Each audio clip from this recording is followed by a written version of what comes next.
Tanong lang po ito. Ano bang hinihintay ng ombudsman?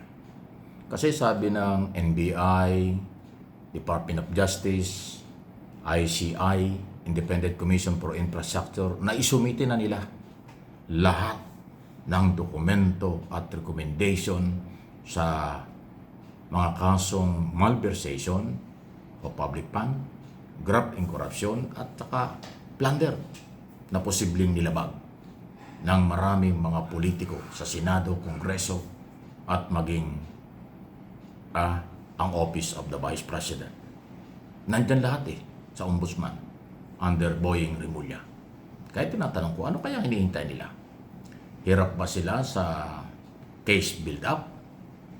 Meron ba silang ibang priority? O napupolitika na itong mga kasong ito? Yan po yung nakakalungkot. So kayong mga taga-ombudsman, huwag kayong magalit. Baka naman pwedeng bilis-bilisan nyo. Kasi mamamayang Pilipino ang complainant, biktima sa flood control scam. Bakit hanggang ngayon? Patapos na ang February. Wala pang bagong kaso. Anong problema? Nawala yung pera ng bayan, binaha ang mga Pilipino. Ngayon ay summer na, susunod tag-ulan na naman, babahin na naman. Wala pa tayong naipakukulong na inaasahan ng taong bayan. Although nandyan na nakakulong na yung ibang engineer, saka si dating Senador Revilla, pero hindi po sapat yun. Maraming hinihintay na dapat ay maipakita ng mga otoridad. Kasi ngayon, pasintabi na, ramdam at nakikita ng mga Pilipino na ang kabagalan ng justice system sa ating bansa hanggang ngayon nasa prosecutor pa lang. Kasi po yung ombudsman, prosecutor yan, hindi yan korte. Ang korte ay sandigang bayan. Diyan lahat pupunta ang corruption cases, malversation, plunder. At dahil ang sandigang bayan, kung ilan man division ang nandyan, sila yung maghihiring, magtatrial sa mga kaso laban kahit kanino. Base sa isinumite ng prosecutor. Ay ang ginawa po investigasyon ng NBI, nirekomenda sa DOJ, nag-evaluate ng DOJ, isinumite sa Ombudsman. Ganon din po ang Public Works and Highway at saka ICI. Lahat ng kanilang ginawa ay kanilang inirekomenda, inirepair sa Office of the Ombudsman. Kaya ho tambak ang mga kaso at ebidensya sa Office of the Ombudsman. Kaya natin tinatanong sila, anong nangyari na Boying Rimulya? Marami kang interview, marami kang press release, marami kang warning, marami kang sinabi on records sa mga hawak niyong kaso. Pero hindi ho sapat yung warning at kung ano pa sinasabi niyo, ang kailangan resolusyon ng kaso. Gumawa na kayo ng resolusyon, i-file na ninyo yung kaso laban kung kani-kanino. Kung meron ng ebidensya kayo. Hindi pwede yung nakatenga na ganito. Hindi natin alam kung anong nangyayari. Pagdating ng July, yung panibagong statement, yung State of the Nation address ni Pangulong Marcos, mag-iisang taon na. Iilang pa lang ang nakukulong. Marami pang kontraktor, malaya.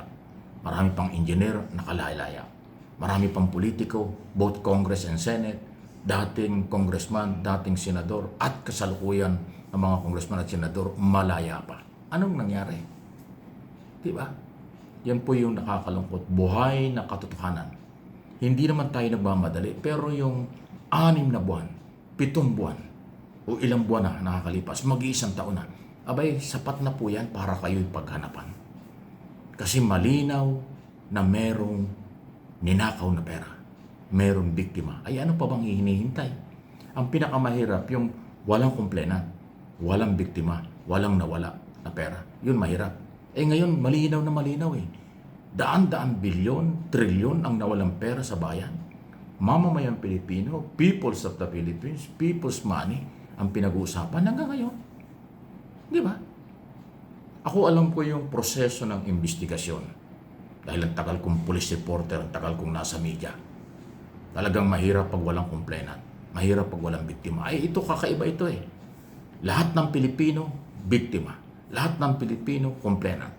Kahit yung mga DTS, complainant din sa perang nawawala kasi kasama sila sa may-ari ng pera na nagbabayad ng buwis. Kaya lahat ng Pilipino, ultimong mga judges, ultimong mga prosecutor, ultimong office of the ombudsman, complainant. Ano pang hinahanap nyo? Ebidensya? Nandiyan ang ebidensya. Ghost project. 25 to 30% commission. Di ba? Lahat nandyan. Ghost project, pinakamabigat na ano, ubos ang pera, walang project. Di ba? Substandard, ubos ang pera, hindi tapos yung project. Natapos yung project, ilang buwan lang, wasak na kasi dinaya yung pera. Ganyan ang kalakas ng ebidensya. Ano pang ebidensya ang hinihintay nyo? Ha? Hindi ko maintindihan. Bulitin ko, hindi tayo nagmamagaling, hindi tayo nagmamadali, pero kailangan ng itanong ito. Ano na? Boying Rimulya. Nasa na yung marami mong sinabi noong nakaraang taon at umasa ang taong bayan. Napakataas ng expectation ng taong bayan. Maraming makukulong. Pero until now, wala. Meron man, iilan. Meron man, pero hindi sapat. Sa hinahanap na katarungan ng mamamayang Pilipino. Kayo, ano inyong masasabi diyan? Lahat tayo biktima. Kahit mga Maka-Duterte o lalo na yung Marcos supporters, Marcos loyalists at mga Pilipino na may-ari ng perang ito. Kahit sino, may trabaho ka, wala, nagbabayad ka ng buwis dahil kumakain ka, naliligo ka, gumagamit ka ng shampoo, bumibili ka ng damit, may buwis yan. Yun lang ho ang malinaw dyan. Hindi ang nagtatrabaho at negosyante lang ang nagbabayad. Lahat nagbabayad ng buwis kasi lahat ng ating ginagawa at ginagamit may bayad. Yung may tax, yung ilaw, tubig, may tax yan. Kaya nga bilyon, trilyon ang perang nawala eh. Ninakaw nila. Ulitin ko, ninakawan tayo. Ulitin ko, pinagnakawan tayo. Tapos hanggang ngayon, walang naipapay na mabibigat na kaso sa mga nagnakaw. Iilan lang ang nakulong. Bakit? Nasa ng katarungan. Nasa sakripisyo ang katarungan sa mabagal na galaw ng mga kinaukulan. Kaya ulit-ulitin ko ang tanong, anong problema nyo? Bakit hindi nyo magawa ang inyong pinanumpaan at tungkulin na susundin ninyo ang lahat ng alituntunin ng ating saligang batas? Nandyan kayo, kaya namin kayo pinaghahanapan. Nandyan kayo, kaya namin tinatawagan kayo ng pansin. Ngayon, kung hindi nyo kaya, di mag-resign kayo. Kung hindi nyo kaya, umalis kayo para makapaglagay ang Pangulong Marcos ng mga taong kayang gawin ang kailang dapat na gawin base sa kanilang sinumpaang tungkulin. Ganun lang po yun. Hindi po ako nagagalit. Diniding ko lang. Dahil ito ay isang issue at mga isyong for information at for education ang layunin ng aking mga channel.